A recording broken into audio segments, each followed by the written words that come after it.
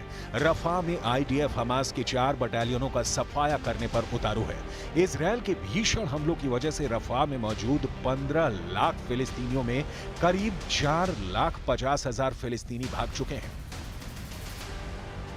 कुल मिलाकर इजरायल के सामने अब 2 ही रास्ते बचे हैं, या तो हमास का सफाया करो या फिर 7 अक्टूबर जैसा हमला दोबारा हमास की तरफ से झेलने के लिए तैयार रहो।